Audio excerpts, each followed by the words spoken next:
आप अपनी सोच को एक गार्डन की तरह समझिए। शुरुआत में गार्डन में सिर्फ मिट्टी होती है, यानी कि गार्डन ओवरऑल एक मिट्टी का टुकड़ा होता है। शायद वहां कुछ नफरत के कांटे, निराशा और चिंता के पत्थर हों, और डर का एक पुराना पेड़ जो छटाई का इंतजार कर रहा हो। जब आप इन चीजों को हटाकर मिट्टी को तैयार करते हैं ना, तभी आप खुशी और समृद्धि के बीज बो सकते हैं। सूरज की रोशनी उस पर चमकती है, आप उसे पानी देते हैं, पोषण देते हैं और प्यार से पूरा ध्यान देते हैं उस पर। शुरुआत में आपको ज्यादा फर्क नजर नहीं आता, लेकिन आप जब रुकते नहीं हैं, लगातार करते रहते हैं, आप अपने गार्डन का ख्याल रखते हैं और धीरे धीरे वो गार्डन बढ़ता है और फिर देखिए क्या सुंदर लगता है। बिल्कुल इसी तरह हम अपने मन में विचारों का चयन करते हैं जिन्हें हम पोषण देना चाहते हैं, धैर्य के साथ, और ये विचार आपकी और हमारी सोच को बदलते हैं और हमें वो अनुभव प्रदान करते हैं जो हम चाहते हैं। लॉ ऑफ अट्रैक्शन के माध्यम से हम जब पॉजिटिव और समृद्ध वाले विचारों का पोषण करते हैं तो हमारे जीवन का गार्डन भी खिलता है। लेकिन याद रखिए, गलतियां एक प्रक्रिया का हिस्सा होती हैं। अगर आप नए तरीके सीख रहे हैं तो गलतियों से डरने की जरूरत नहीं है। हर गलती एक सीख देती है, एक कदम आगे बढ़ने का मौका देती है। जैसे एक नए तरीके से अपने हाथ जोड़ने पर अजीब लगता है, वैसे ही नए सोचने के तरीके को अपनाना शुरुआत में अलग लगता है, लेकिन प्रैक्टिस के साथ वो आपका नया नॉर्मल बन जाता है। खुद से प्यार करना एक दिन का काम नहीं है। हर दिन थोड़ा और प्यार, थोड़ा और एक्सेप्टेंस। 2-3 महीने के बाद आप देखते हैं कि आप कितना आगे बढ़ चुके हैं। धीरे धीरे छोटे छोटे कदमों से ही आप बहुत आगे निकल सकते हैं। अगर आप अपने फाइनेंशियल अबंडेंस या अपने सपनों को मैनिफेस्ट करना चाहते हैं तो अपने दिमाग के गार्डन को नेगेटिव सोच से आजाद करें। जब आपके विचारों में मैं समृद्ध हूं, मैं पैसे के लिए खुला हूं जैसे अफर्मेशंस होते हैं, तभी आप अपने जीवन में उन वाइब्रेशंस को अट्रैक्ट करते हैं।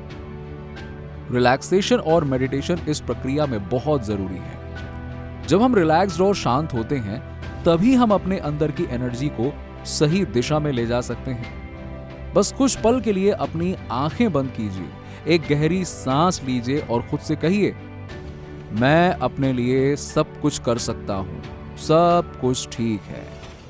और आप देखेंगे कि आप कितना काम और सेंटर्ड फील करते हैं।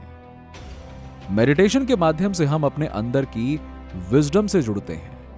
यह बहुत ही आसान प्रक्रिया है। बस एक शांत अवस्था में जाइए और अपने आप से मैं खुद से प्यार करता हूं या कहिए सब कुछ ठीक है।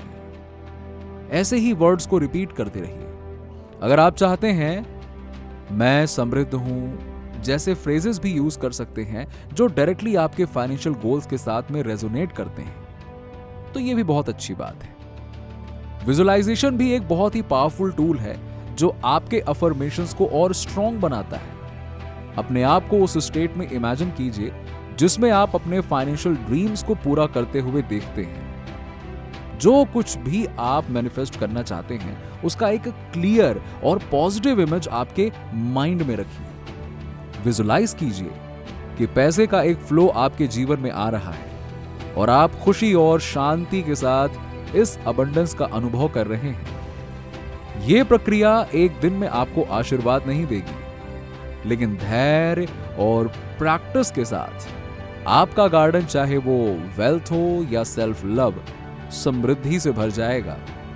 आपका दिमाग एक शक्ति है और जब आप उसे पॉजिटिव और हाई वाइब्रेशन वर्ड से नर्चर करते हैं तभी वो शक्ति आपके ड्रीम्स को रियलिटी में बदलती है।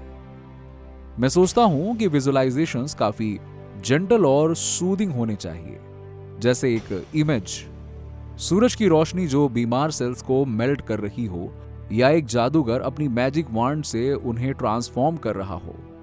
जब मुझे कैंसर हुआ था तब मैंने अपने माइंड में कूल, क्लियर वाटर का विजुअलाइजेशन किया जो मेरे बॉडी से डिजीज्ड सेल्स को वॉश कर रही थी। विजुअलाइजेशंस ऐसे होने चाहिए जो हमें सबकॉन्शियस लेवल पर हर्ट ना करें।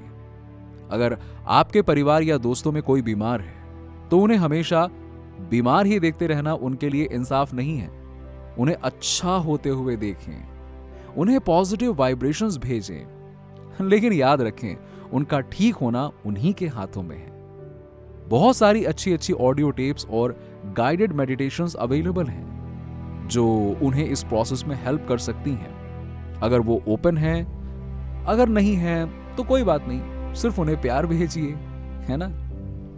विजुअलाइजेशन सब कर सकते हैं, जैसे अपने सपनों का घर सोचना, किसी रोमांटिक मोमेंट को इमेजिन करना, या किसी व्यक्ति को जो हमें हर्ट करे उससे डील करने के बारे में सोचना। ये सब विजुअलाइजेशंस ही हैं। यकीन मानिए, दिमाग की पावर अमेजिंग है। यस, बहुत अमेजिंग है। अब अगला स्टेप है अपने आप की तारीफ करना, सेल्फ प्रेज। क्रिटिसिज्म अंदर के स्पिरिट को तोड़ता है, लेकिन प्रेज उसे बनाता है। अपने पावर को समझिए, अपने गॉड सेल्फ को एक्नॉलेज कीजिए। हम सब इनफाइनाइट इंटेलिजेंस के एक्सप्रेशंस हैं। जब आप अपने आप को क्रिटिसाइज करते हैं तो आप उस पावर को कम करते हैं जो आपको बनाई है। छोटी बातों से शुरुआत करें, अपने आप से कहें कि आप वंडरफुल हैं। अगर आप एक बार बोल के रुक गए तो काम नहीं करेगा।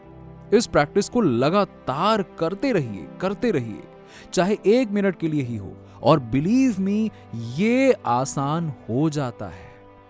जब आप कुछ नया करते हैं, कुछ अलग करते हैं, या कुछ सीख रहे होते हैं और उसमें अडेप्ट नहीं होते हैं, तो अपने साथ रहिए। मुझे याद है जब मैंने पहली बार न्यूयॉर्क के चर्च ऑफ रिलीजियस साइंस में स्पीच दी थी। फ्राइडे नून मीटिंग थी। लोग अपने सवाल लिख के एक बास्केट में डालते थे और मैं पोडियम पर जाकर उनका जवाब देता था। तो जब मैं पोडियम के लिए चला तो मैंने अपने आप से कहा, I am fantastic, considering this time is my first time and by the 6th time I will be a pro. मैंने अपने आप को क्रिटिसाइज नहीं किया कि ओ तुम ये या तुम वो बोलना भूल गए, या ऐसा हुआ वैसा हुआ, या क्या होगा क्या नहीं। अगर मैं पहली बार अपने आप को क्रिटिसाइज करता तो दूसरी बार भी ये करूंगा और मुझे बोलने से डर लगने लगता। लेकिन मैंने अपने आप को समझाया, कोई बात नहीं, अप्रिशिएट किया, हाँ ये होता रहता है, लेकिन अगली बार या उसके अगली बार मैं प्रो हो जाऊंगा।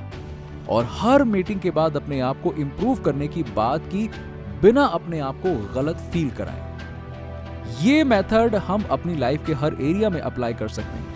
मैं बहुत समय तक उन मीटिंग्स में स्पीच देता रहा और ये मेरी ट्रेनिंग के लिए कमाल का एक्सपीरियंस बना, क्योंकि ये मुझे सिखाता था कि लाइव सिचुएशंस में कैसे सोचा जाए। आप अपने आप को अच्छाई एक्सेप्ट करने की परमिशंस दीजिए, चाहे आपको लगता हो कि आप उसके लायक हैं या नहीं।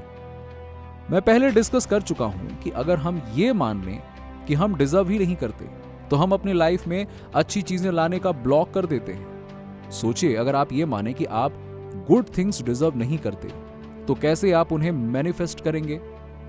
अबंडेंस और प्रॉस्पेरिटी अट्रैक्ट करना सिर्फ एक बिलीफ सिस्टम का काम है। अपने घर पर देखिए, क्या आपको हमेशा यह फील होता था कि आप काफी अच्छे हैं, काफी स्मार्ट हैं, या काफी प्यारे हैं, या आपको हमेशा यह लगता था कि आप में कुछ ना कुछ कमी है? जो भी हो, एक बात समझिए, आप यहां किसी रीजन के लिए हैं। आप स्पेशल हैं और यूनिवर्सल लॉस के थ्रू आप अपने ड्रीम्स को रियलिटी में बदल सकते हैं। सिर्फ अपने अंदर के बिलीफ सिस्टम को चेंज करना शुरू कीजिए और देखिए कैसे मैजिक होता है। वीडियो पसंद आई हो तो लाइक करें, सब्सक्राइब करें और कमेंट करके बताएं आप क्या विजुलाइज करते हैं अपने बारे में। लिखिए, कोई बात नहीं, सबको पता चलेगा तो और अच्छी बात है, यूनिवर्स तक पहुंचेगा। मिलते हैं आपसे अगले वीडियो में।